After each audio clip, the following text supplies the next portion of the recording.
মনে আমার অনেক দুঃখ। কি পরিস্থিতিতে আমরা আছি বা কীরকম আমাদের কিভাবে চলছি সবই তোমরা জানো, কিছু বলার দরকার হয় না। তবু বলছি, আজকে কিন্তু আমাদের এরকম মানসিক বা শারীরিক সুস্থতা নিয়ে থাকার কথা ছিল না। কেননা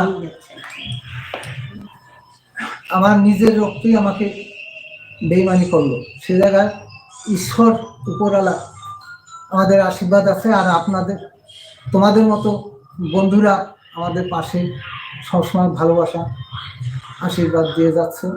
এই জন্য আজও এখনো বেঁচে আছি, মানসিক শারীরিক সুস্থতায় আছি, কিন্তু এখানে আমাদের থাকার কথা ছিল না। মনে অনেক দুঃখ, সারা জীবন অনেক অনেক কিছু করেছি, অনেক চেষ্টা করেছি, যাদের এত ভালোবেসেছি সে সে নিজের রক্ত আমাদের বেইমানি করলো, আমাদের সঙ্গে মাটির তলায় যাওয়ার ব্যবস্থা করে দিল। শুধু তোমরাই আমাদের বাঁচিয়ে রেখেছো এই পর্যন্ত, এখনো বেঁচে আছি শুধু তোমাদের জন্য আর উপরওয়ালার জন্য। তোমাদের এই ঋণ আমরা, আমাদের এই পরিবার কোনোদিন ভুলতে পারবো না। এটা মনের গভীর থেকে আমি বলছি।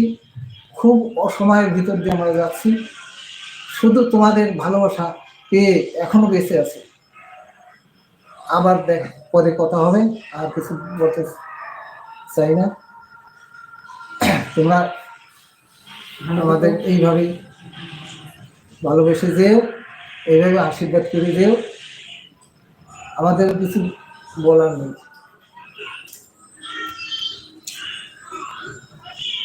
তো বাবু তো নিজের কথা কিছু তোমাদের সঙ্গে শেয়ার করলো। তো দেখো, এটা অনেক দিন থেকেই তাদের মনে এই দুঃখগুলো চলছে, তো প্রকাশ কোনোদিন করেনি। তো জানি না, আজকে বাবুর হয়তো মনে চাইলো যে তোমাদের সঙ্গে একটু শেয়ার করবে, তো করলো।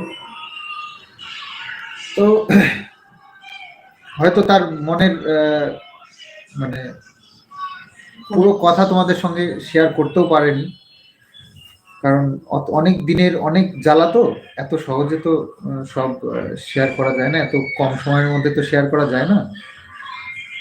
তো যাই হোক, এটুকু করলো। যদি আবার কখনো তার মনে হয় অবশ্যই তোমাদের সঙ্গে আরো কিছু শেয়ার করবে। তবে তোমার বাবাকে ভালো লাগছে যে এই যে খুলছে ধীরে ধীরে, মনের যে বক্তব্যগুলো আছে যে আনছে, এটা কিন্তু ভালো লাগছে, তাই না? এতদিন তো চুপ করেই ছিল, তবু আজকে কিছুটা বলতে পারলো বা বললো। ভালো লাগছে এগুলো সত্যি। এই যে মানুষ চায় তোমরা কিছু বলো, মা তুমি বলো, তোমার মায়ের ভালোবাসা স্নেহ, এই বয়সেও যে পরিশ্রম, অ্যাকচুয়ালি উনি যে কাজ করতে চায় এটা বোঝানো যায় না সবাইকে। উনি চায় কিন্তু নিজের কাজ নিজে করবো, নিজে ভালোবাসে।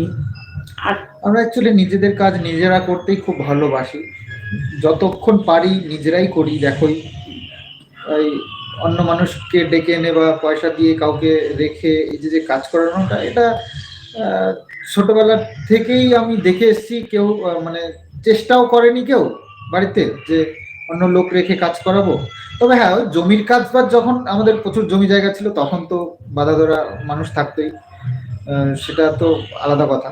কিন্তু ঘরের কাজের বা নিজেদের টুকটাক যেসব কাজগুলো আমরা করি, সেগুলো কখনোই আমরা চাই না যে অন্য কাউকে দিয়ে করাবো, বা তাতে যদি আমাদের কৃপণ বলো, সেটা কিছু করার নেই। এটা আমাদের অভ্যাস, নেচার যেটা, তো এটা করে অভ্যস্ত আমরা, তাই আমরা এটাই পছন্দ করি। আর বাবুর কাজ সবসময় একটু ক্লিন, তো অন্যের কাজটা অতটাও তার পছন্দ হয় না। যদিও অন্য লোক দিয়ে কিছু কাজ করায়, তাও নিজে থেকে করে। তো এই হচ্ছে পরিস্থিতি। তবে মায়ের তো দিন দিন বয়স হচ্ছে, তোমরাও অনেকেই বারবার করে রিকোয়েস্ট করছে একজন হেল্প হ্যান্ড রাখার দরকার।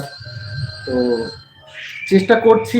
আসলে সেরকম আসলে মানুষ না এক মানে এক জায়গায় থেকে কাজ করতে পছন্দ করে না, কারণ তাতে একটু তাদের ইনকামটাও কম হয়। এটাই সত্যি কথা বলতে। এটাই অনেকের সাথে কথা বলেছি, তারা ওই অন্যান্য বাড়িতে ঘুরে ঘুরে কাজ করবে, মানে আজকে এক জায়গায় কালকে এক জায়গায়, তাতে কি ওদের প্রফিটটা বেশি হয়, সেই জন্য ওইভাবেই করে। তো ঘরে কাজ করাতে গেলে একজন পার্মানেন্ট লোক থাকলে সেটা ঠিক হয়। দেখি, চেষ্টা করছি আমি, খোঁজ নিয়েছি কয়েক জায়গায়, তো আশা করছি একটা লোক ঠিকই পেয়ে যাব মায়ের জন্য। তো মায়ের তো শরীরটা কদিন খুব খারাপই গেল, তো এখন ডাক্তার দেখিয়ে ওষুধ টষুধ নিয়ে তো এখন মা তো মোটামুটি ঠিকঠাক আছে। সেদিনকে সুগারটাও টেস্ট করলাম, তো অনেকটাই কমে এসছে। তো আশা করছি